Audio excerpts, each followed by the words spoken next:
A graça e a paz do Senhor Jesus vos sejam multiplicadas. Bom dia! Que o Eterno vos abençoe poderosamente em Cristo Jesus. Amados, hoje chegamos ao 7º dia de exposição do livro do profeta Isaías e estaremos meditando nos capítulos de 29 a 31. Mas antes de iniciarmos a exposição, vamos orar. Pai querido, graças te damos por mais esse dia de vida, de graça, paz e misericórdia. Obrigado, Senhor, porque ao abrirmos nossos olhos, quando acordamos, Tu nos trazes à memória a gratidão pela dádiva da vida. Como é bom podermos conversar contigo sem sequer abrirmos nossos lábios e termos plena certeza que nos ouve e que diriges a nossa vida. Por isso eu te peço que a cada dia o teu Espírito Santo continue falando aos nossos corações e nos guiando em toda a verdade, que é a tua palavra. Pai Santo, esse é o meu pedido neste dia, em nome de Jesus. Amém. Meus queridos, Isaías no capítulo 29 vai falar sobre Jerusalém, retratando sua condição espiritual. O capítulo descreve um estado de cegueira espiritual e insensibilidade entre as pessoas, como se estivessem lendo um livro selado. O capítulo alerta sobre as consequências da adoração hipócrita e aponta a compreensão superficial do povo. Fala de um dia em que Deus os surpreenderá com sua intervenção, fazendo-os reconhecer os seus erros.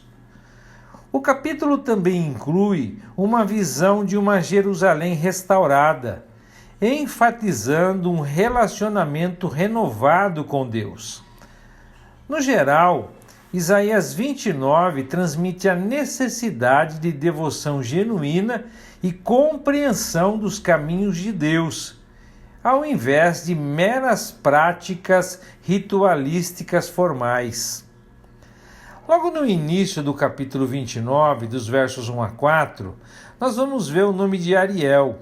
Ariel era a cidade privilegiada de Jerusalém, onde Davi tinha seu quartel-general.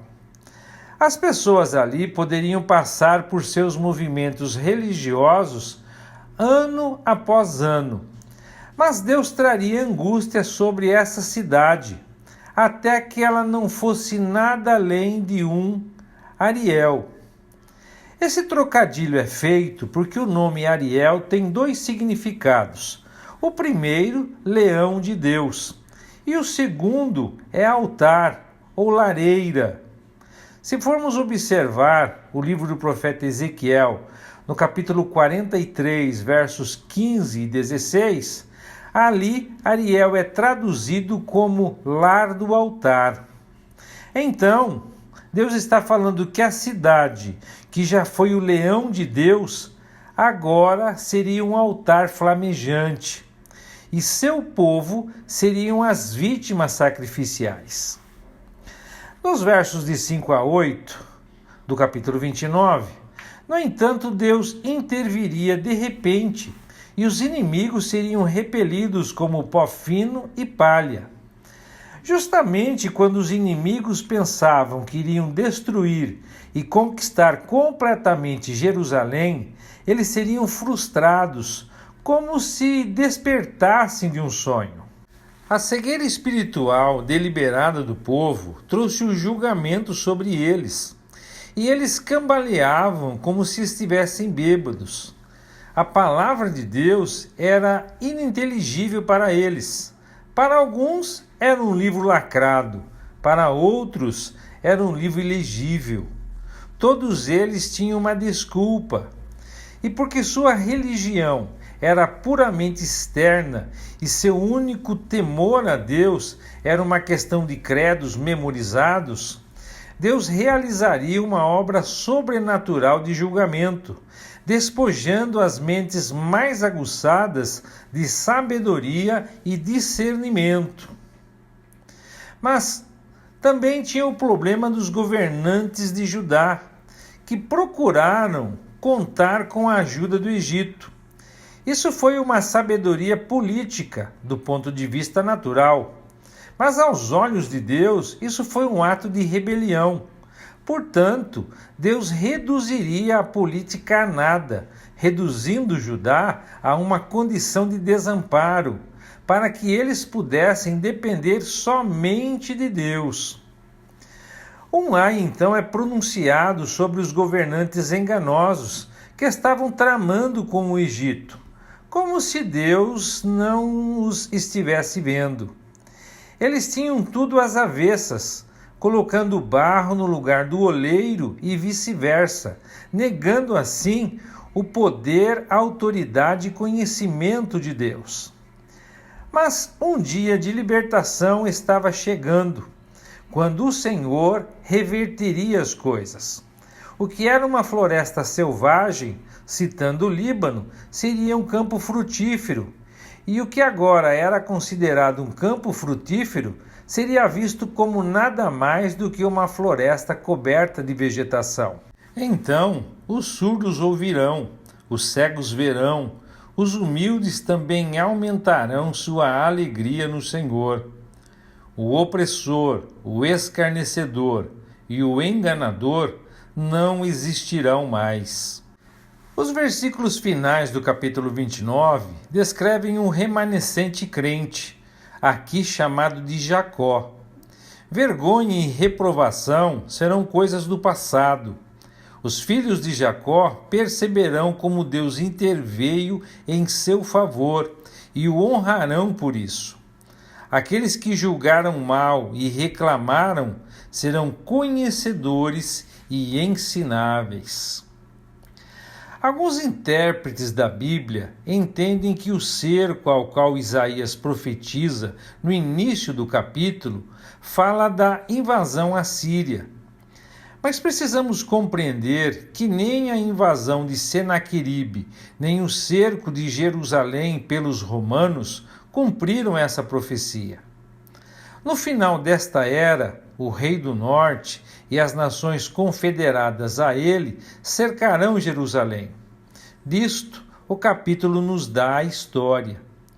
O exército de Senaqueribe é um tipo do rei do norte. Depois daquele último cerco a Jerusalém, ainda futuro, aquele dia, ele trará bênçãos para os fiéis e punição para os ímpios. O capítulo 30 de Isaías lamenta a dependência do povo de Judá de suas alianças estrangeiras, em vez de buscar a orientação de Deus. O capítulo critica a tendência do povo de Judá em buscar segurança através do Egito, ao invés de confiar em Deus. Adverte que a sua confiança em estratégias humanas levará à decepção e ao fracasso. Apesar da sua desobediência, Deus ainda oferece um caminho para o arrependimento e a restauração. O capítulo fala de um tempo futuro em que a graça e a orientação de Deus serão reconhecidas e também de um sentimento de paz e justiça que prevalecerá. Aqui o capítulo 30 enfatiza a importância de depositar confiança em Deus e buscar sua orientação, ao invés de soluções mundanas. Logo no início do capítulo, os filhos rebeldes são os líderes de Judá que fizeram aliança com o Egito, buscando proteção contra a Assíria. Mas Judá aprenderia que o Egito não era digno de confiança, pois, embora tenham recebido os tributos de Judá através de áreas perigosas no Neguebe, e os enviados judeus chegassem até Zoan e Ranes, todo o projeto estaria fadado ao fracasso. Então o Senhor ordena que fique registrado para a posteridade que o tratado com o Egito e toda essa confiança equivocada era uma rejeição flagrante da lei do Senhor, por meio de seus profetas, que só eram aceitos se profetizassem aquilo que era agradável aos ouvidos e ilusório. Judá veria, a seu tempo, que o Egito era um muro ou uma parede de defesa prestes a cair, que acabaria por cair em cima deles mesmos.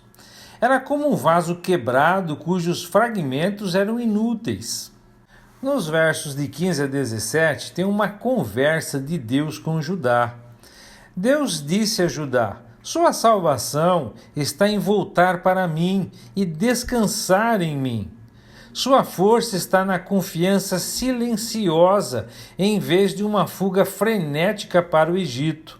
Mas Judá respondeu: não, pois voaremos, batalharemos contra o inimigo. Ao que Deus respondeu: você voará bem, mas em retirada, em fuga e em pânico. Você será perseguido por uma minúscula força, até se tornar como um único e esquelético poste em uma colina. Mas o texto diz que ainda assim o Senhor esperaria para ser misericordioso.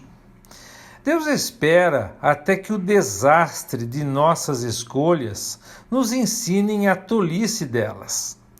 Quando Judá se voltar para o Senhor, ele será seu guia, mestre, doador de chuva, fertilidade e prosperidade, seu curador, sua rocha e seu defensor. Seu povo jogará fora seus ídolos como as coisas poluídas que são, gritando atrás deles: boa viagem. A luz intensificada no verso 26 deve ser entendida como símbolo de glória e justiça. As nações ímpias serão peneiradas em uma peneira de destruição. A Assíria será derrotada pelo Senhor, e cada golpe de punição será acompanhado por música jubilosa de Judá.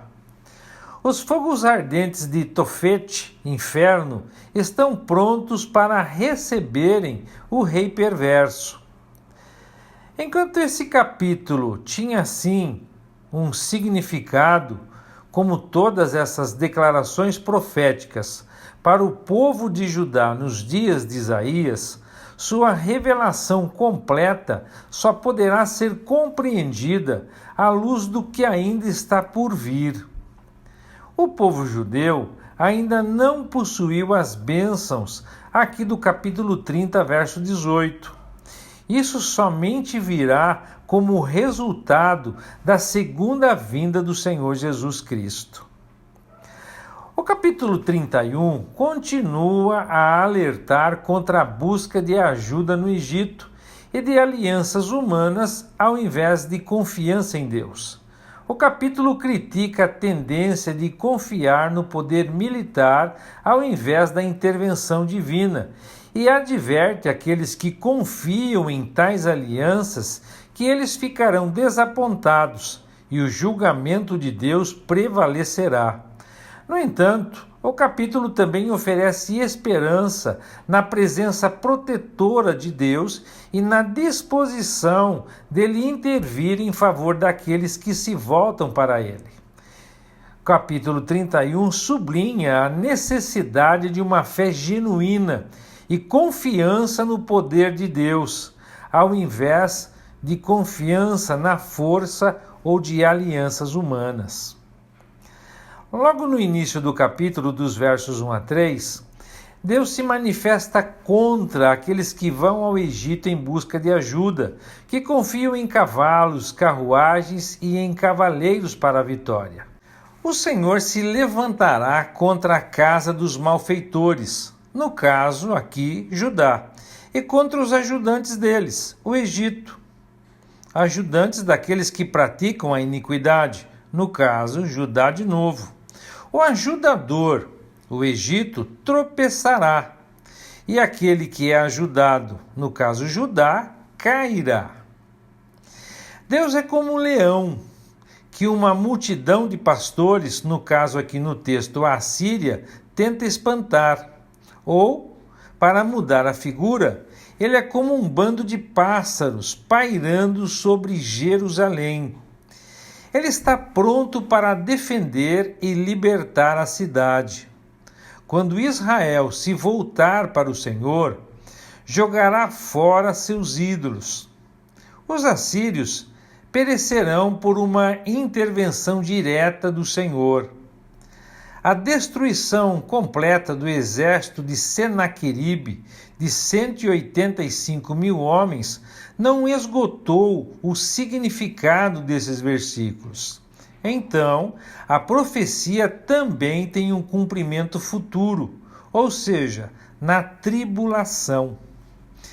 E assim, amados, concluímos a exposição de hoje. Que o Eterno os abençoe e até amanhã, se Deus quiser.